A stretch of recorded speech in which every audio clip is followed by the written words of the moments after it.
If you do not watch Berserk, don't watch it. Do not watch it. The philosophy of the idea of evil in Berserk. Let's go, chat. Idea of evil, god of the abyss, the ungodly god born of man.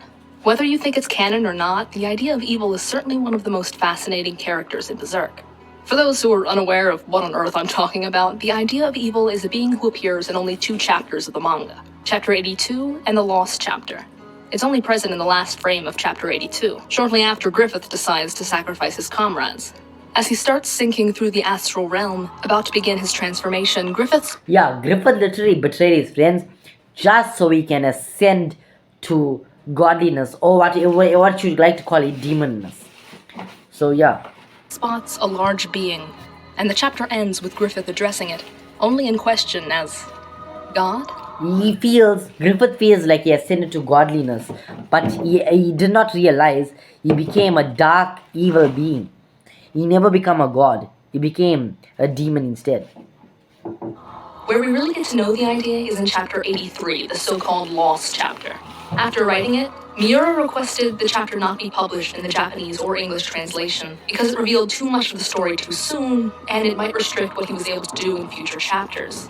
So it's in a weird state of canonicity. The idea of evil might be canon, just not yet, or Miura might have scrapped the idea entirely. Either way, it's an interesting chapter and well worth the read. I'll leave a link to a translation of it in the doobly-doo. In this chapter, we're introduced to the idea of evil, the self-proclaimed desired god. He explains to Griffith that he's the one that convinced Griffith to ascend, to become a god. a god. That he was created out of a human need for reason. People wanted reasons for the destiny that kept transcending their knowledge. It also explains that a part of it resides within every human. Quote, a common consciousness that transcends individuality. Their collective consciousness is a species. I was born from these swells as the ego of this world. I am the darkness that dwells in every human heart, unquote. A fascinating idea, isn't it? Not only the idea that it was humans who created God, not vice versa, but... Exactly. Humans are the ones that created God. That's what I also believe. There's no such thing. Humans just made it up, but it does bring peace to your mind. Whatever brings peace to your mind, go ahead and fulfill it, bro. Fulfill whatever brings peace to your mind. So yeah, if you think humans, if you think about it, we do not see God. So humans just created it. Like they saw God, yet they did not. Because no one saw God. That God isn't a being in the sky, but... Exactly, God is a being in the sky, Jack. But rather an idea that dwells within all of us. So what philosophical theory or theories is this idea of God based off of? If you go on the fandom Wikipedia page for the idea of evil, it actually says, quote, the idea of evil is an evil version of Plato's theory of forms, unquote. So what is Plato's theory of forms? For those who weren't forced to memorize it in middle school, the theory of forms is... What was Griffith doing, bro, Chacho? What was he doing? Plato's idea that non-physical forms represent the most accurate reality. Take a cup, for example. Whether this cup is blue or red, has a handle or doesn't, we still recognize it as a cup. It has a certain cuppiness about it. And that's because to Plato, all cups are imperfect copies of the perfect form of a cup. Think about it. Every cup is different, but if we were to analyze them, we could figure out what elements are necessary to make a cup a cup. If we look at the essence of a cup long enough, we could eventually come to a definition of what a cup is. We could create a mental image of what a perfect cup would be. But does that perfect cup exist in our world? Of course not. Plato thought that perfect cup, what he calls the form of a cup, resides in a world separate from our own, what he called the world of forms. Everything we have in our world, objects like cups and swords, but also concepts like beauty and justice, are just imperfect copies of their form that exists outside of our reality. It's an interesting theory in itself. See, what we don't see, we cannot yet acknowledge. But I don't think that's what's playing out in this chapter of Berserk. By this theory, the idea of evil would probably be the form of evilness in our world.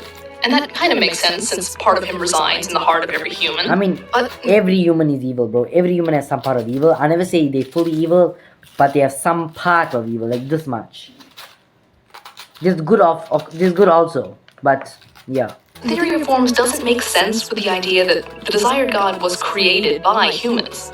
Plato certainly didn't think that we invented the forms. The only way we could even... Yeah, exactly. All the religions were invented by certain groups of people, and then they spread the word. So yeah, they would transform people into becoming into their religion, to believe what they believe.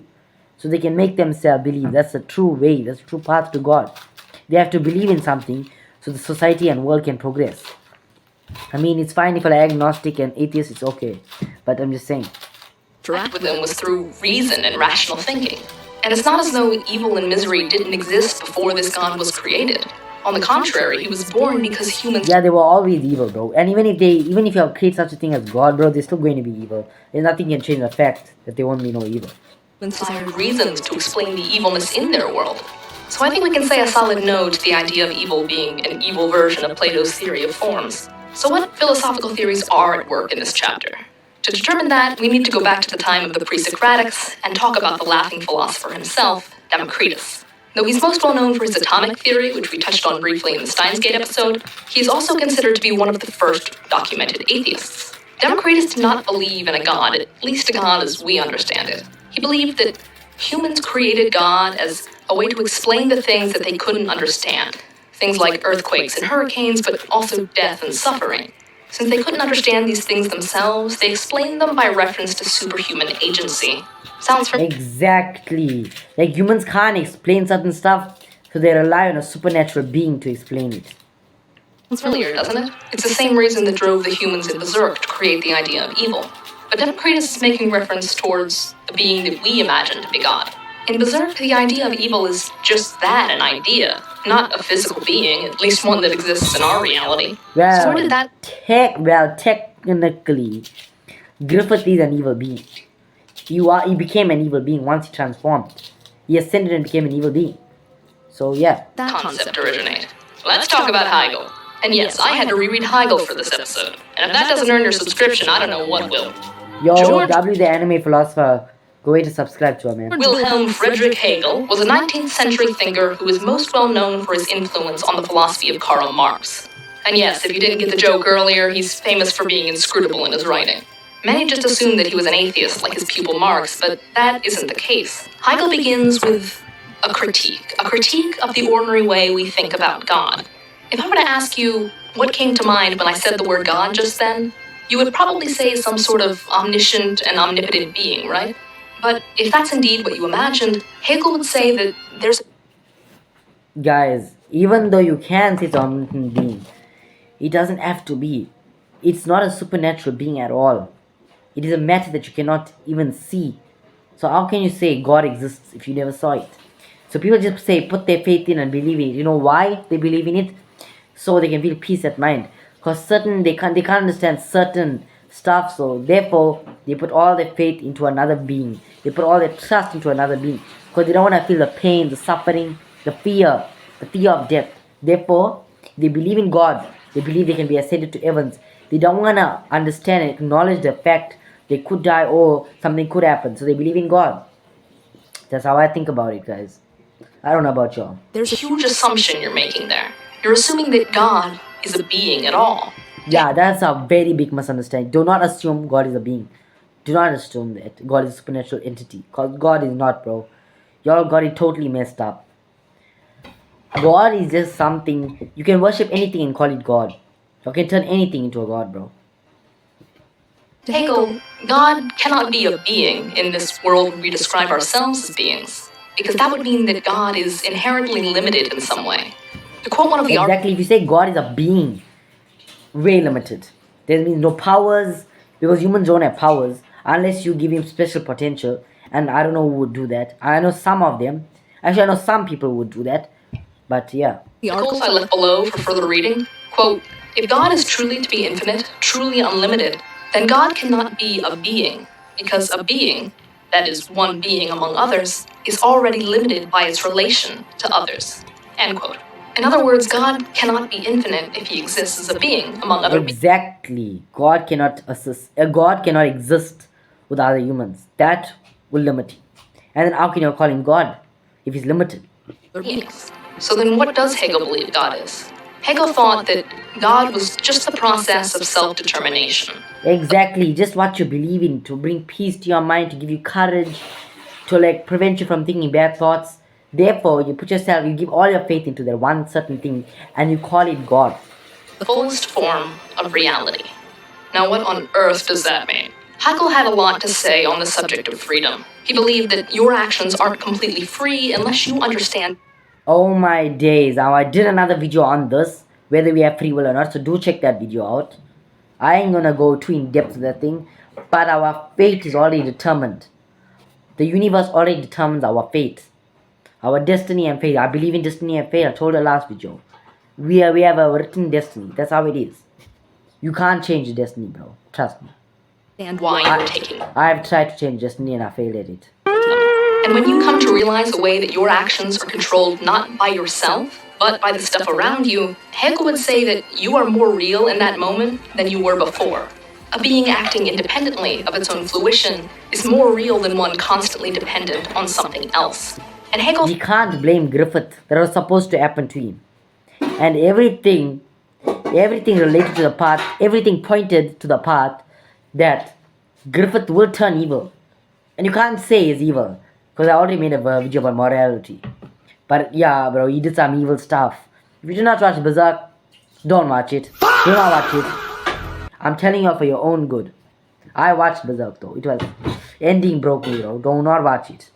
Unless you want to be broken. thought that process of self-determination, the power to make a decision for oneself without influence from the outside, was God. And if, like Hegel believes, self-determination does lead to a greater reality, then wouldn't God be the greatest form of reality? It's a thought-provoking idea, but how does it relate to Berserk? The desired God manifests itself in the human world as the concepts of causality and evil, similar to how Hegel's God manifests itself in the concept of self-determination. The idea of evil also resides within every human, the same way the power... Exactly like what I mentioned earlier. Every human has some part of evil, no matter how small or no matter how big it is. Some part of evil are in them. And you cannot deny that. Because you all know it is true. You all did make bad decisions at some points of your life. And you all did make good decisions. So therefore, you all do have some evil in you. Whether you consider it or not or acknowledge it or not. You all do have some evil. The power of self-determination resides within all of us. Now, I'm obviously not here saying that this was exactly what Miura had in mind when he wrote this chapter. This is just a way of exploring the origin... Yeah, Miura is a very good writer for manga. So you should... Like, bro, if you only finished Berserk, I know what happened to him, guys. Sad. Sad, bro. Rip Miura in the chat, guys. Rip Miura in the chat. Sad, bro. These ideas with some historical... Berserk is a masterpiece, but you all should stay away from it. Warning in advance, I do not say you all to watch Berserk, so don't. Very. It's good. If you can't take it, don't. I know that Timmy's gonna go watch it. Don't, Timmy's. Trust me, Timmy's. Context. But we already know that philosophy has a large impact on Miura's writing. Griffith's speech on what makes someone a friend is right out of Friedrich Nietzsche. In fact, Nietzsche's ideas are all over Berserk. I could probably make a video just talking about that. But we can't be certain on what this story is trying to say until we reach the ending. That is, if we even get an ending. So... That's facts, though. That's what I exactly said. But if we get an ending, which we aren't gonna get an ending, it's been... Yeah. And you know what? Miura should have gave his work to another writer to complete Berserk. But I don't think he did, so we're not gonna get an ending, bro. What do you think? Is the idea of evil canon? What? Yeah, bro, I think the idea of evil is canon. I think Miura is a very good philosopher at one. I think he's a good philosopher. I know he's not a philosopher, guys, but he's into philosophy, as I see that in his manga and his anime. So with that, I conclude this video. Hit a like, hit a follow. Hit a like, hit a subscribe. My bad. I thought I was on TikTok for a moment. Hit a like, hit a sub. Share the video to all your friends, and I'll see y'all in the next anime philosophy video. Until then, guys, peace out, baby.